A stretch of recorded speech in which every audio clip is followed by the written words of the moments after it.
to welcome every one of us to this special Universal Parenting Clinic Wellness and Wellbeing program today. And I welcome everyone for the time, for everything you have put into being here. And like you must be aware, our coming together is not just for sharing, it also involves impartation of knowledge. I'm going to welcome to speak on active parenting our dear brother, father, and a minister of God. He is Pastor Shegun Ibiburi.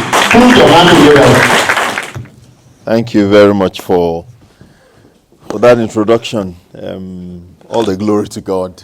I'm always happy, to have that opportunity to talk to people about parenting, because if you make all the money and you are so successful, and one of your children or your child is not doing well, I can assure you, you really won't be happy.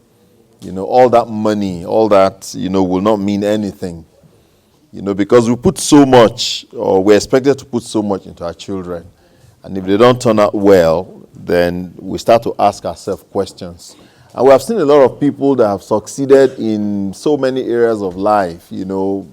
They own companies and all that. And you find out that once they leave the scene, everything they leave behind for the children, just give them 2 years, 3 years, everything is gone.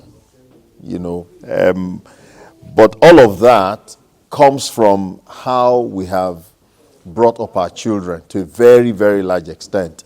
I know that, somebody will say, I did my best, to give my children all that I think they want, and they still didn't turn out well, But I think a very, very large percentage of children that don't turn out well is because of the input that have come from the parents. And just like he was saying here, that a lot of times we bring baggage from the way we were parented, or the way we were brought up, the way we were trained. But a lot of us forget that, we cannot train our children the way we were trained or the way we were brought up, because the world in which we were brought up is different from the world in which we're bringing up our children and the world in which they are going to live in. So really, parenting should not be about bringing up your children to live in this world. It is actually more bringing them up to live in their own future.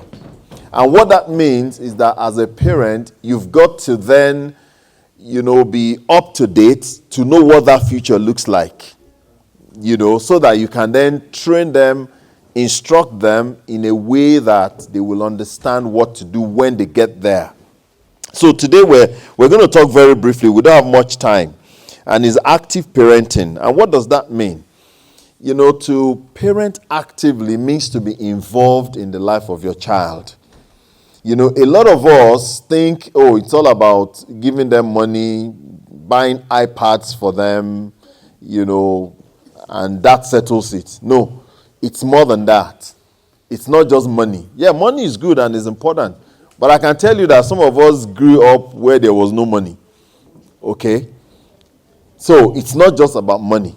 If you have the money, yes, good. But you need to then teach your children how to use that money. A lot of us will say, I don't want my children to suffer the things I suffered. I don't want them to, a lot of times, yes, it's good, but a lot of times we overdo it, because we stop our children from learning resilience.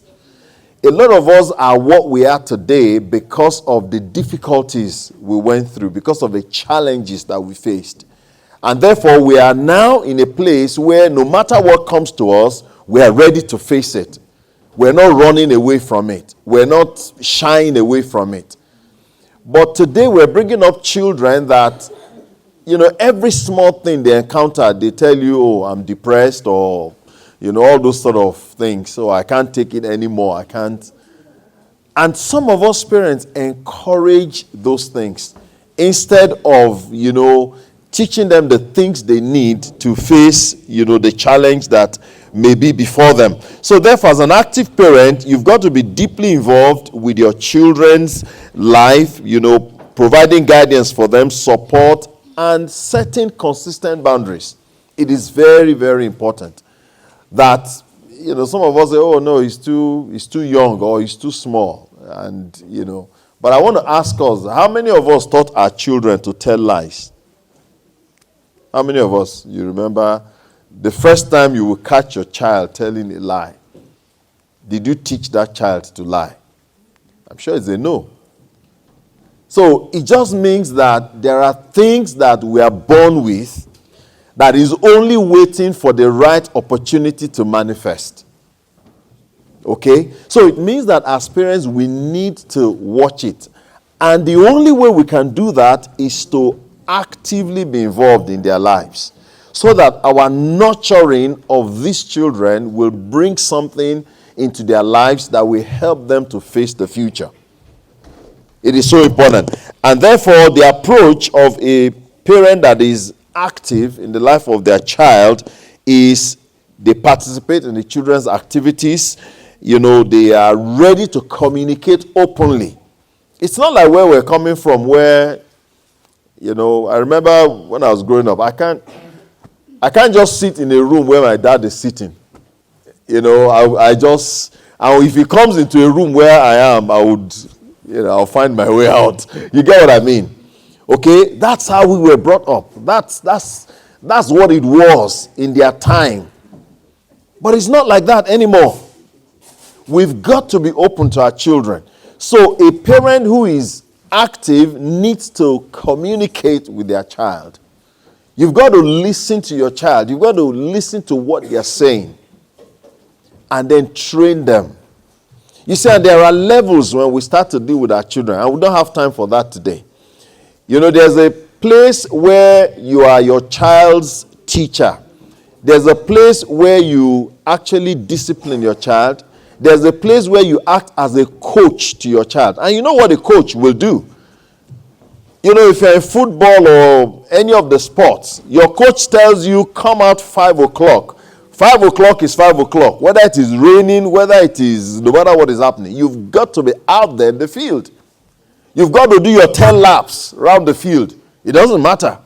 Oh, you want to become a good footballer. You are talking of Messi and all those people. You want to become like them. That is what you have to do.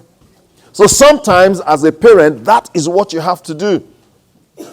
You don't care whether the child is crying. It's part of growing up and development. If Usain Bolt tells you, how much he puts into his practice and all that, you'll be surprised that he spends only 10 minutes to run his 10 seconds to run his 100 meters. But from the time he finishes one tournament, he starts to practice and prepare for the next one. He can't eat just anything. He can't go to just anywhere. He can't be friends with just anybody. And somebody will think, oh, you are bullying him, or you are suffering, whatever, you want to term it. But this guy knows that this is what he needs to do to become what he wants to become. So if you want your child to become what they need to become, tough love. You've got to let them, because they won't understand. It's like a child who sees, shining flame, you are in the kitchen and the gas is very beautiful. You're 6 months old, 9 months old, and he's fascinated. He wants to touch it. But will you let the child touch it? No. And once you don't let the child touch it, what will he do? He will start to cry. Oh, will you say, I don't want him to cry. He wants to touch it. I will let him touch it. You won't do that. So it is the same thing, as a parent. That there are certain things that our children go through that we need to stand our ground and act like coaches to them. And then there is a stage the children transit to and you become their friends. Our youngest is 18. So, at this stage in their lives, we are friends. Of course, discipline is there and all that, but look, all the discipline that we needed to have given them, if we didn't give them before now, then we can't give any discipline anymore. So you must know at every stage the way you should relate with your child. At the time when you should be disciplining your child, if you are a friend to them, there will be trouble. At the time when you're supposed to be a coach to them, if at that time you're a friend to them, you're in trouble. Your coach is your friend, but your coach is more like your boss. Your coach tells you what he wants you to do because he wants you to win that tournament. And therefore, we must understand all these different stages. And as an active parent, it's dynamic. You keep changing the way you relate with your children. And God help you if you have like 3 or 4 children like me. Okay? Because every child is then different. You've then got to understand each child and know how you communicate with each child. So therefore, a parent that is active must ensure that in the place of communication, you are dealing with your child the way you should at their different stages in life. The other one that is important is academic support. As a passive parent, you want to support your children academically. You want to be involved in what they're doing. I mean, you don't have to know mathematics or physics or chemistry or any of that. But be involved enough to let the child know that you really want them to do well. You can get lesson teachers for them. You don't have to be the one to do it. But what we're saying is if he has a homework to do, don't say, oh, I'm just coming back from work, I'm tired. Make sure that you can be there to provide the support. And you are not like parents who says, well, even me, I didn't pass when I was. So what's the problem? And I was in Nigeria and I'm here now. So, you are here in the UK, no problem. It doesn't work like that.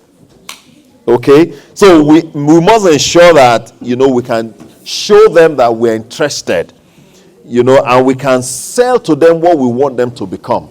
Especially in times when they face difficulty in their academics. We must keep telling them you can do it. We must keep letting them know that it is possible. Even though you have failed this one, don't worry. Let's prepare for the next one. Do we understand it? It is so important. And that's what an active parent will do. But a parent who is passive is uninvolved. A parent who is passive just thinks, if I give the money, that's all they need. Just go and buy whatever you want. At least you are the reason why I'm working, isn't it? And I'm giving you the money. No. It's your responsibility to do it, but you must do it with intention. You must be deliberate about how you do whatever you do with your children. And then it's very important that when our children do well, we praise them. If they have done something good, let them know they have done something good. Because if you do not, then who do you expect? Who do you expect? Nobody else will do it. So as a parent who is, active in the life of their child, you will praise them when they do well. You will say, yes, even though you only got 7 over 10 or 6 over 10, that is good. We will deal with those 4 remaining that you didn't get. And don't be like those parents who their child will get 4th position. They will say, those people who have first, second, third, do they have 2 heads? So we should move out of those sort of mindset that we were trained, that we were brought up with. It is very important that we are engaging with our children. We are responding to their needs. That is really important. Response to their needs. You can tell when your child is sad. You can tell when your child is not happy. Don't just leave them with iPad. A lot of people, the iPad has become our babysitter. And some people use iPads as a show of class. And you just leave your child to, on the iPad, all by himself, all by herself. You don't even know what they are looking at. And maybe some other time we'll talk about, that aspect of it. How you can control what your children look at and see. Because it's a digital world. You can't run away from it. So rather than say, oh, you can't do this, you can't do this. No, go and learn how to put parental controls. Go and learn how to teach them what they should see, and when they see what they should see, what they should do. So it's so important. And you can only do that if you're actively, involved in the lives of the children. I mean, my children, when they were growing up, we go to the cinema every Saturday. I watch all their cartoons. We sit down together and we watch it. You know, a few days ago, we were watching some of the cartoons that they used to watch like 10 years ago. And we were singing all the songs together. And this is something we've not watched in a long time. You know? So it's very important. And you know, as I say that, it's also important as parents, you know, for those of us who are husband and wife, that you can work together to do this. It's not when daddy is saying, oh, he can't do this, mom is saying, why will you tell him he can't do it? You know, you must be agreed. Because the children will pay you against yourselves. You know, it's just what they do. So the two of you must be agreed the way you train them, the things and the instructions you give. Mommy must not feel that, oh, because I like him, why is daddy talking to me like that? Oh, because daddy bought this for her, okay, I will buy this one for what I also, you know. There must be no preferential treatment as much as you can. We must have free rights within our children. If your children start to say, oh, you like me more than him, then you know you're in big trouble already. So it's so important that we can help them to be confident. We can help their self-esteem, especially, you know, when at the stage when they are growing up. And that is them to develop social skills. I used to tell my children that, look, if you don't learn how to give, if you don't learn how to forgive in this house, you won't learn it anywhere else. I said, so between you and your brother, between you and your sister, learn forgiveness. Learn how to help. If you need help, help him, help her. This is where you can learn it. And we must make sure that those things it's just by being active. But if you're not there, you are at work 10 hours and you just need them to do whatever they want. And they will form whatever values they want. It is so important. It is so important, you know, that whatever will give you that time with them, especially in this country, while they are in primary and secondary school, it's very important that you have time. Because there are just too many influences out there. And I tell people that once your child gets to the age where they can go to school on their own, the P5 and all that, that is when you should even be more active. Because that is when they meet their friends who will tell them this. That is when, as they are going on the way, there's one corner shop right there. Somebody will buy them iron too, and then tell them this, and then that is where it happens. Now you will even know anything. And that is why if you're involved in it, when something happens, they will come to you first. They will take advice first from you before they take advice from their friends. So it's so important that, you know, we help them to learn social skills if we are, you know, active parents. And this is Universal Parenting Clinic, your show, our show, your happiness, our excitement. Thank you for joining in today. God bless you. And then, of course, we help them to deal with negative behaviors. When somebody then outside tells them, oh, I dare you, go and I give you in 2 minutes, can you take that biscuit without the shop owner knowing? That's where it starts. And they think it's a game. You know, and he says, okay, I will do it. And then he does it, and then by the time he goes there, that's when they will catch him. Why would they not catch him? Because he's the only black one amongst them. Even if he's not the one that has done it. So we need to let our children know these things, and it is by, you know, engaging with them, being involved in what they're doing, you know, that they will then come to you and, you know, and share with you. And then it's so important that we know how to share our time, you know, with the children. I mean, there was a time that, because I wasn't working here, between me and my wife, we had to decide that, well, look, while I am working away, you cannot work. For a lot of us, that may not be possible, but you must work something out. The two of you can't be doing the same shift. Somebody has to do something that will keep the other person at home when you are away. It is so important. Even if it means you will exchange the children, you know, on the way. Because we have done that before. I'm closing and I'll go, she's closing and she's coming and I'm going to work. We meet somewhere and we pass the children and then I go off. But the important thing is somebody has to be there. Somebody has to be there. It is so important, that we manage our time in such a way that is possible. And then as much as possible, let us help each other as parents. Don't let it be that every time, you are in disagreement about who should do this or what, that child should do. Because at the end of the day, it's the two of you that helps to build the child. It is very, very important that we are united together in the way we train them, in the way we teach them. And I can tell you that if you have things that have come from the way you were brought up that is not working well for you as a parent, it is time to also change it. I mean, like I said, I can't sit where my dad is sitting. And so growing up as a child, I didn't like it. And so I made up my mind that I won't do that with my own children. Okay? I mean, now my children will play together, but I can't. I mean, the only thing me and my father will talk is, okay, go and do this. He sends me on errand, go and do that, and I come back, sir. Oh, and the one that didn't do well, I will get punished for it and all that. But no, it's not like that now. Even the ones they don't do well, you tell them how to do it well. And that is how you can engage with them. So please make out time. Find out what the children like. Don't say, I can't be bothered watching cartoons. Cartoons may not be yours. I just give that as an example.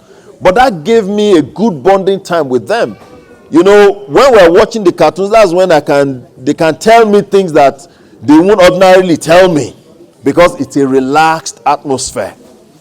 Some of us who have never been to our children's school when they have parents evening. We don't go. You say, your mom, let your mother go with you. Me, I have other things to do. No. Let the teachers know you. Let them know you are interested in your child's education. You are involved.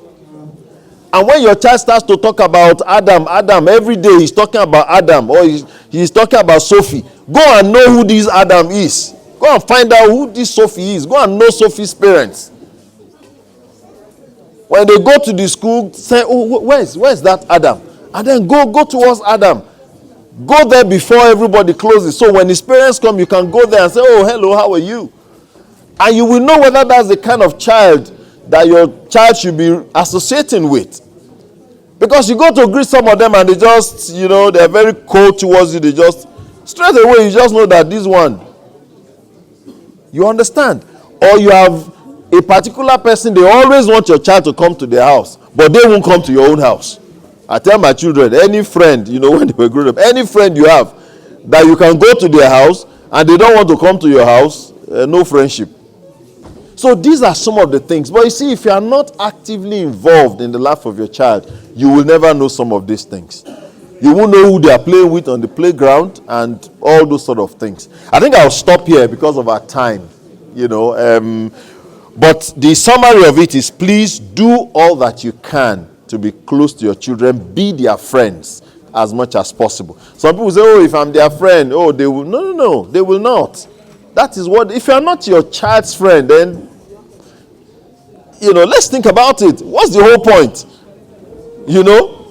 Oh, you think because if you are their friends, they won't fear you or they won't. No. They know there are boundaries. And sometimes there will be challenges like that. And I tell my children, I say, look, you are the child, I am the parent. That role cannot be reversed.